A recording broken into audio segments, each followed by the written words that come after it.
ইতিমধ্যে পোষ্টাৰ মুকলি হ'ল আৰু বেনাৰ মুকলি হ'ল আৰু পোষ্টাৰ মুকলি আৰু বেনাৰ মুকলিৰ মাজেদি আমি ৰাইজক এইটো বাৰ্তা দিব বিচাৰিছোঁ যে আচলতে আমাৰ আগন্তুক দৌল মহোৎসৱৰ আজি আৰম্ভণি ঘটিল আৰু আজিৰে পৰা আমি প্ৰস্তুতি আমাৰ সম্পূৰ্ণ কৰি তুলিম দৌল উৎসৱ আগলৈকে।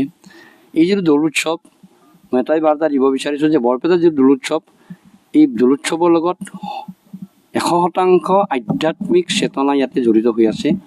অৰ্থাৎ গুৰুজনাই মহাপুৰুষ শংকৰদেৱে যেনেকৈ স্কন্ধ পুৰাণৰ আৰ্হিত দৌল উৎসৱ পাতিছিল, ঠিক সেই একে আৰ্হিতেই নক্ষত্ৰৰ অৱস্থান অনুসৰি আমাৰ দৌল উৎসৱটো পালন কৰা হয়।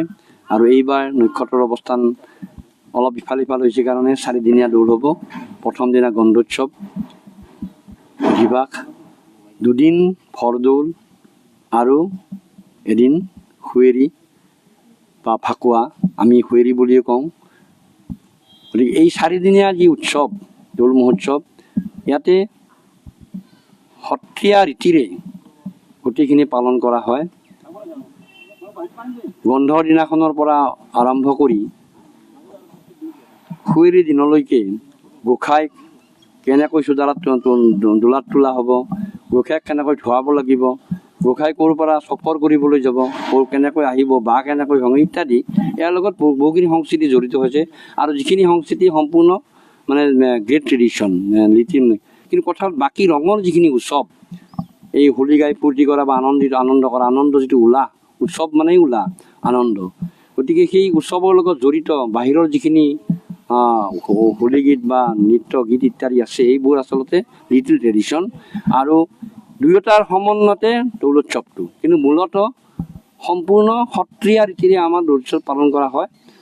আৰু আমি এইবাৰ ভাবিছোঁ আমি দুয়োটা বিশেষকৈ এটা সময়ত কি মানে বাহিৰৰ ৰূপটোহে প্ৰকাশ কৰিছিল, আমি এইবাৰ আমি এটা পণ লৈছোঁ যে আমাৰ আধ্যাত্মিক কথা কোনখিনি আছে, যেনে ভোজন ব্যৱহাৰ হয় ইয়াতে, বা গায়ন বায়ন হয়, বা গোসাঁইক কেনেকৈ ধোৱা, মঠৰ চোতালত ধোৱা হয়, এই কথাখিনি বা বুলবুলনি কেনেকৈ অনুষ্ঠান হয়, এই অনুষ্ঠানবিলাক যাতে আমি মানে পৰ্দাত আমি ৰাইজে মানে চাব পাৰে, তেনেকুৱা এটা ব্যৱস্থা আমি লৈছোঁ।